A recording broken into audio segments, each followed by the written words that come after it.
Salam tout le monde, j'espère que vous allez bien. On se retrouve pour une nouvelle story. Ça fait un petit moment. Euh, il va pas commencer à me casser la tête, lui. Ça fait un petit moment, je vous disais, je suis parti en tournage, puis ensuite j'ai eu bien besoin de 2 3 jours pour récupérer. Donc me revoici. J'ai vu sous une de mes photos Instagram un commentaire qui disait, ouais, il a arrêté de parler de. Putain, c'est pas possible ça. Il a arrêté de parler de Honeymoon, c'est un vendu, il a dû être payé. Alors comment vous dire, il me semble avoir dit tout ce que j'avais à dire sur le sujet. Si je parle et que je continue à en parler tous les jours et que je radote du coup les informations parce que j'ai rien d'autre à vous dire, ça devient de l'harcèlement, de l'acharnement, appelez ça comme vous voulez. Je suis sincèrement désolé pour toutes les personnes qui se sont fait avoir, arnaquer. Le conseil que je peux vous donner, c'est de ne pas lâcher l'affaire. Pour tous ceux qui se sont fait arnaquer, vraiment ne lâchez pas. Et si vous lâchez pas, croyez-moi qu'il s'en sortira pas comme ça. Mais si chacun se dit, bon allez, c'est pas grave, je me suis fait arnaquer 700 balles, bah forcément, ça va être classé sans suite. Une dernière info que je vais vous donner sur lui, et retenez-la bien pour toutes les personnes qui se sont fait avoir. Quand il a quitté Dubaï, parce qu'il s'est barré de Dubaï, il a mis dans sa story qu'il partait pour Miami ou je ne sais où. Sachez que c'est faux. Il est actuellement à Tunis, en Tunisie. Donc voilà. Dernière info que je vous donne, Swagman, par exemple, à l'époque, pour ses arnaques, il n'a pas été condamné aux États-Unis, il n'a pas été condamné en France. Par contre, il a été condamné en Tunisie. La Tunisie ne rigole absolument pas avec ça. Si vous entamez les procédures adéquates, croyez-moi qu'il ressortira pas de Tunisie.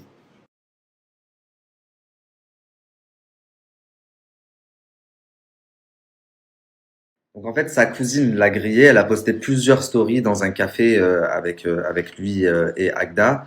Et donc ils sont à Tunis. Ils sont pas à Miami.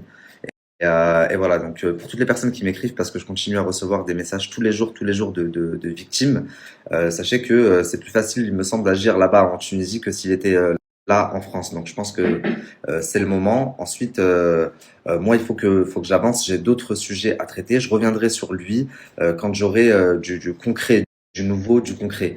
Mais là, malheureusement, j'ai un emploi du temps très chargé. Enfin, j'ai beaucoup de sujets à traiter et je suis en train de prendre du retard. Donc aujourd'hui, on commence un nouveau sujet. Je m'étais embrouillé avec Alix et Benjamin Samat et son manager Seb Jaya. Ça, j'étais au courant. Écoute, moi, ce que je savais pas, c'est que Julien Berthe était impliqué dans cette histoire-là. Mais il est pas impliqué par contre. Mais non, mais moi j'ai deux vocaux, tu vois. C'est ça. Parce que moi, en fait, je te dis, avant que tu me racontes, au moins tu sais, j'ai appelé Julien là. Ouais. Parce que du coup, tu m'avais dit qu'en gros, je pouvais lui dire. Bien sûr. Et j'ai appelé et j'ai dit, mais en fait, c'est quoi ce bordel que je reçois des messages comme quoi, en gros, tu dis à tes copines, en fait. Donc, je pense, pour moi, c'est la Caroline, mais après, je sais pas. Pour moi, en fait, tu dis à la Caroline, tu dis à tes copines que moi, je vais me suicider, genre, mais tu te prends pour qui, en fait, pour parler de moi? Et moi, en fait, j'ai juste parlé de ça. Parce que moi, c'est la seule chose qui, en gros, me T'importait, bien tu sûr. vois, qui m'énervait. Et il me disait, mais qu'est-ce que tu dis? J'avais dit ça, enfin, j'ai d'habitude. Et du coup, après, je me suis énervée contre lui. Bref, j'ai raccroché. Sauf que, en fait, je sais pas ce qu'il y a sur l'audio et je sais pas ce qu'il dit, du coup. Mais par contre, j'ai envie de lui arracher la tête. Moi, je peux te dire ce qu'il dit dans l'audio. Hein. Mais juste, avant que tu me dises, pour que tu comprennes, en fait, là, vraiment, je suis de son côté très souvent. Très souvent. Et même quand tu fais de la merde, je suis de son côté. Mais là, ça m'énerve tellement, en fait, qu'il est parlé de ce genre de choses qui sont fausses à des gens qui en fait, ça m'énerve. Mais par contre, pour le coup, même si je suis énervée contre lui, je peux pas mentir. Je sais pas ce qu'il se dit, mais il est pas impliqué dans cette histoire. Parce que moi, je la connais, l'histoire. Hein. Ça veut dire qu'il a voulu se vanter et mentir et dire ouais, bah regarde ci, regarde ça. Tu vas me dire, mais moi, pour que tu penses pas que ce que tu me dis influe dans ce que je te dis, Bien sûr. cette histoire, je suis au courant de cette histoire depuis le début parce que moi, je me rappelle, j'avais mangé avec Jaillard et Julien un jour et j'avais dit, ce mec, je le sens pas en fait. Parce que Jaillard, il voulait qu'on travaille avec lui.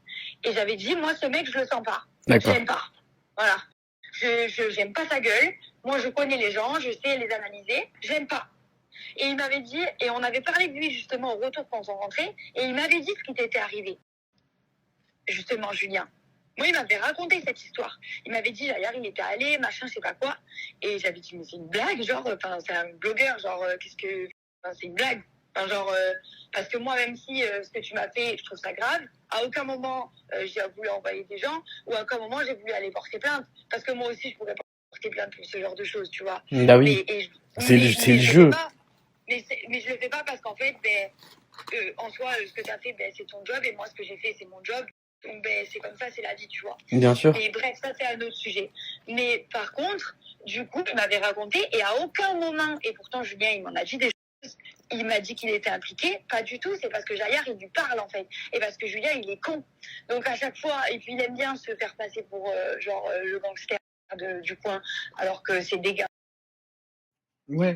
Parce que en gros, parce que tu vois, moi, je vais te raconter le truc et tu vas te dire, et je te jure que même tu parles avec Julien Bert, il va te dire, je te jure que ce mec, il m'en parle pas. En gros, je t'explique. Moi, Jaillard, je suis monté dans sa voiture, on parlait business et tout. Donc, Jaillard devait me raccompagner chez ma mère et tout.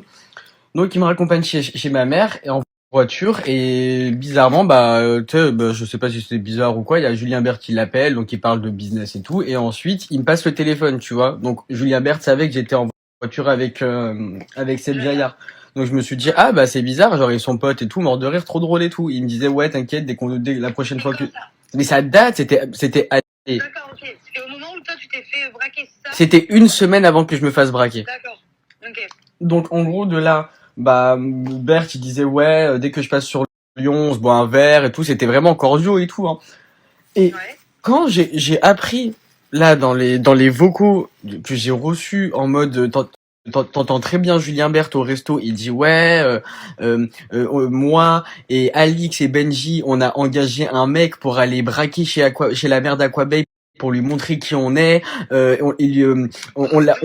écoute bien, hein, on a appelé Aquababe en FaceTime parce qu'il était pas chez lui, donc ça fait on a dû mettre le gun sur la tempe à sa mère et l'appeler en FaceTime pour qu'il voit qu'on n'est pas des rigolés, qu'on n'est pas des rigolos. Je te jure sur la tombe de mon père qui est décédé que c'est vrai ce que je te raconte. On entend bien lui, Julien Bert, au restaurant, en train de parler de ça. Et il s'en vante en plus, en mode, moi, nous, on est comme ça, y a personne qui nous marche dessus et tout. Et, écoute bien, hein, et le pire, le pompon sur la Garonne, c'est que moi, tu vois, Julien Bert, je lui parle sur Instagram. Ouais. Et à un moment, il dit quoi? Regarde, tiens, en parlant du loup, regarde qui m'écrit. Et c'était toi? Et c'était moi. Et il dit tiens regarde en parlant du loup regarde qui m'écrit et donc il parle de moi genre en mode regarde Aquababe il m'écrit genre pour bien te montrer que t'as vu Aquababe on l'a sous la main et depuis le coup de pression ça y est c'est fini. C'est ma petite pute quoi. Exactement. Et le deuxième vocal c'est la meuf que Voilà, famille, je vous fais un petit résumé, après je vous dis ce que j'en pense. Très honnêtement, il en a parlé plusieurs fois dans sa story, comme quoi on aurait envoyé des gens chez sa mère, etc. Mais j'ai toujours cru qu'il abusait un petit peu. Je sais que dans ce milieu, et j'en suis la preuve puisque je l'ai moi-même vécu, on est des proies, enfin, on est sujet à recevoir des menaces, etc. Et avoir des problèmes quand on fait du blogging. Mais de là à ce que on envoie des gens chez sa mère, la braquer sur la tempe, etc., etc. Je me suis dit peut-être qu'il en fait un peu trop. Et en plus, c'est jamais allé plus loin que ça. Donc je me suis dit si vraiment sa mère avait été braquée, enfin quand même il y aurait eu des suites. Sauf qu'il y a quelque temps de ça, j'ai reçu cet enregistrement. Donc dans cet enregistrement, on entend quoi? En gros, Aquababe parle avec Ilona et il lui dit qu'il aurait reçu un audio de Julien Bert, qui explique que il serait à l'origine avec Benji et Alix et leur agent Seb Jaillard de ce qui s'est passé chez la mère d'Aquababe. C'est eux qui auraient envoyé les personnes.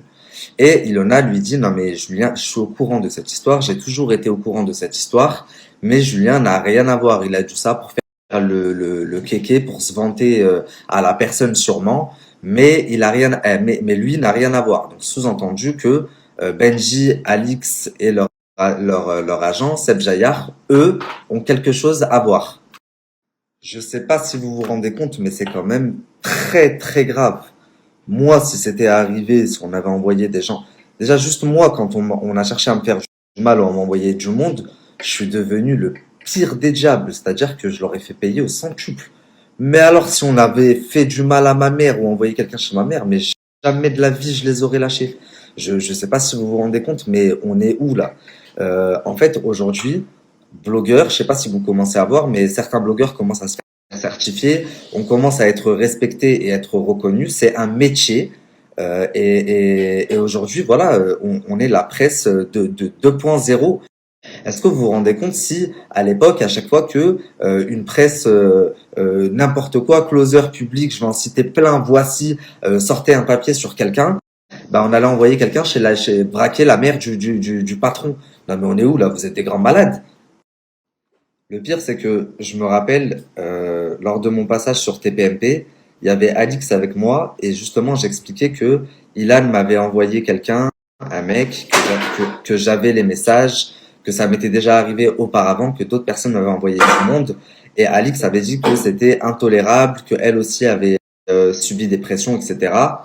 Et c'est intolérable, c'est inadmissible, mais toi-même, du coup, t'envoies des gens, enfin, de ce qu'on entend, de ce que Ilona et Akobe sous-entend, toi-même, du coup, tu envoies des gens chez la mère des blogueurs, mais c'est un délire. Alors, pour le coup, Akobe et moi, on n'est pas amis, c'est un secret pour personne, mais sur cette affaire, je le soutiens à 1000%.